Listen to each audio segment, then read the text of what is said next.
సొంత పార్టీని సరిదిద్దుకోలేక బీజేపీపై సీఎం రేవంత్ రెడ్డి విమర్శలు చేస్తున్నారని మండిపడ్డారు ఎంపీ రఘునందన్ రావు. పాలన చేతగాక బీజేపీ నేతలను వ్యక్తిగతంగా విమర్శిస్తున్నారన్నారు.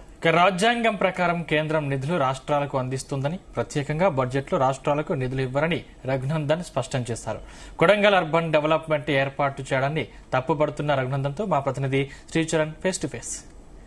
మేదక్ ఎంపీ రఘునందన్ రావు గారితో ఉన్నాము. సో ఇటీవల కాలంలో మనం చూస్తున్నాం, ఎమ్మెల్సీ ఎన్నికల ప్రచారంలో భాగంగా కూడా ముఖ్యమంత్రి రేవంత్ రెడ్డి బీజేపీ పార్టీతో పాటు బీజేపీ నాయకులపైన పలు కీలక వ్యాఖ్యలు చేశారు. దానిపై ప్రస్తుతం మనం రఘునందన్ రావు గారితో ఉన్నాము. ఆయన అడిగి తెలుసుకుందాం. సార్ నమస్తే, చెప్పండి. ముఖ్యమంత్రి రేవంత్ రెడ్డి మీ అధ్యక్షుడి పైన, అలాగే బీజేపీ పార్టీ పైన పలు కీలక వ్యాఖ్యలు చేశారు ఎన్నికల సందర్భంగా. దీన్ని మీరు ఎలా చూస్తారు?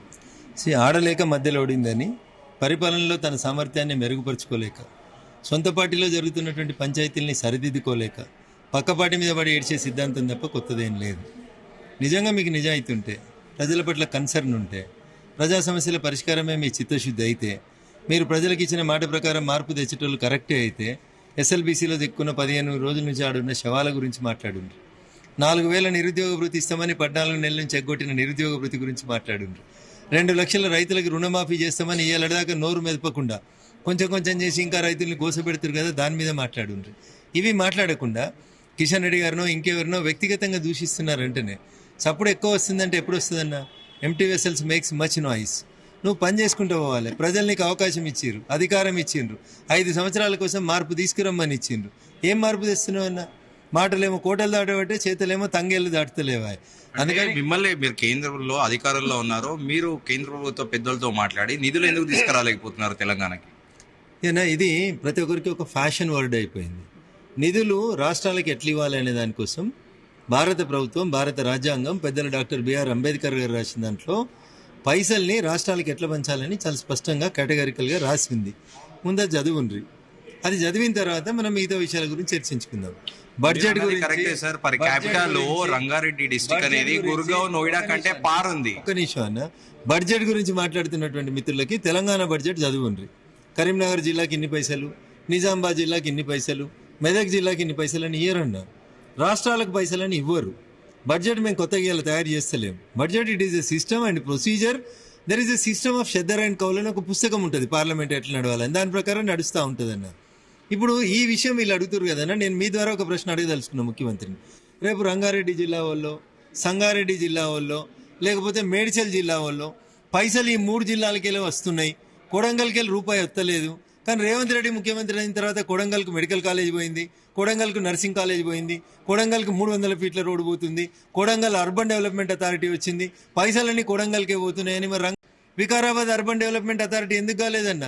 తాండూరు అర్బన్ డెవలప్మెంట్ అథారిటీ ఎందుకు కాలేదన్న? కొడంగల్ అర్బన్ డెవలప్మెంట్ అథారిటీ ఎందుకు అయిందన్న?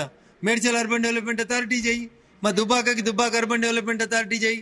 నువ్వు 119 నియోజకవర్గాలకు ముఖ్యమంత్రివా, ఒక కొడంగల్కే ముఖ్యమంత్రివా? పాత వాళ్ళ అధికారంలో ఉంటే సిద్దిపేట, సిరిసిల్ల, దుబ్బాక తప్ప ఇంకోటి గజ్వేల్ తప్ప ఇంకోటి మాట్లాడలేదు. ఈయన ముఖ్యమంత్రి అయితే కొడంగల్ తప్ప ఇంకోటి కనబడతలేదు. మహిళా దినోత్సవం మహబూబ్నగర్కే పోతాడు, ఏ దినోత్సవం అయినా పాలమూరుకే పోతున్నావు నువ్వు. మరి నీ పరిస్థితి ఏంది? ఖమ్మంకి ఎందుకో, మహబూబాబాద్కి ఎందుకో పోవాలి కదా వెనుకబడ్డ ప్రాంతాలకి. ఆదిలాబాద్కి వెళ్ళి రూపాయి వస్తలేదు అనుకో, ఇక ఆదిలాబాద్కి బడ్జెట్లు ఏం పెట్టదా ఈ ప్రభుత్వం? కాబట్టి ఈ మాటలు అనేటివి తప్పు. There is a procedure, there is a system laid down by this government. భారత రాజ్యాంగ నిర్మాత బిఆర్ అంబేద్కర్ గారు రాసినటువంటి పుస్తకం ప్రకారం కేంద్రానికి నిధులు ఎట్లా రావాలి, రాష్ట్రాలకు ఎట్లా నిధులు రావాలనేది రాసి ఉన్నది. పోనీ మీ ప్రభుత్వం, కాంగ్రెస్ మాకంటే ముందు అధికారంలో ఉన్నప్పుడు 100కి 100 రూపాయలు తెలంగాణకి వెళ్ళొస్తే 100 రూపాయలు తెలంగాణకి ఇచ్చిందా? మరి ఎందుకు మాట్లాడుతూ ఉన్నావు నువ్వు? నేను అడుగుతున్నా, నువ్వు 118 నియోజకవర్గాల్లో కొడంగల్ అర్బన్ డెవలప్మెంట్ అథారిటీ ఒక్కటే చేసినావు, నువ్వు మిగతా నియోజకవర్గాలు కూడా చేయి. మరి అంటే అది చాలా వెనుకబడిన ప్రాంతము కొడంగల్ అనేది. మహబూబ్ నగర్ జిల్లానే మనందరికీ తెలుసు, పాలమూరు జిల్లా, వలసల జిల్లా అనేది కూడా అందరికీ తెలుసు. సో ముఖ్యమంత్రి సొంత కాన్స్టిట్యున్సీ కాబట్టి ఎవరికైనా సహజంగానే, గతంలో వైఎస్ రాజశేఖర రెడ్డి కూడా కడపని, పులివెందుల కాన్స్టిట్యున్సీని బాగా డెవలప్ చేశారు. సో హై ప్రయారిటీ బేస్డ్గా ఆయన ఓన్ కాన్స్టిట్యున్సీని డెవలప్ చేయడంలో తప్పలేదు కదా. మరి గుజరాత్కి పైసలు పోతున్నాయని ఎందుకు మాట్లాడాలి?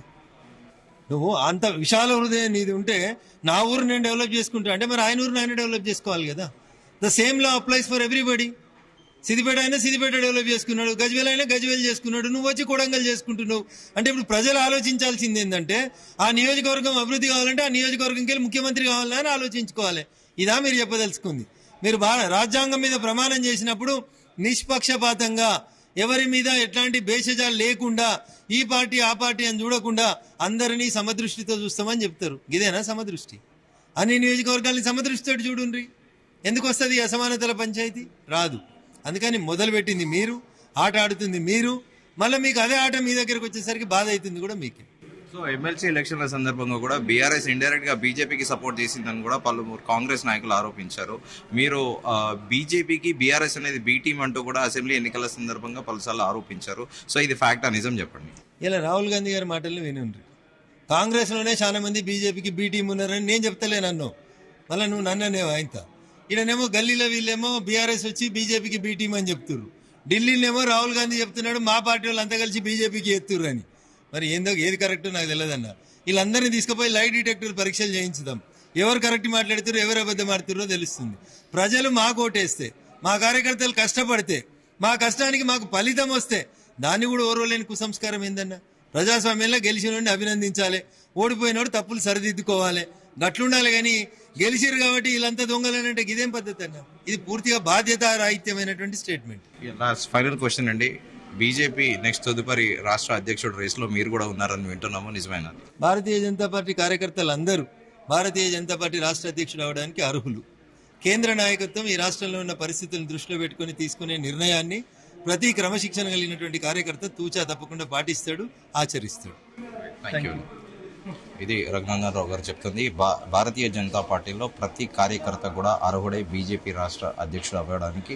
సో పెద్దలు ఏ నిర్ణయం తీసుకుంటారో దానికి అనుగుణంగానే మిగతా అందరూ కూడా నడుచుకుంటారని కూడా మెదక్ ఎంపీ రఘునందన్ రావు తెలిపారు. వీడియో జర్నలిస్ట్ దినేష్తో Sricharan, BJP party office, Hyderabad.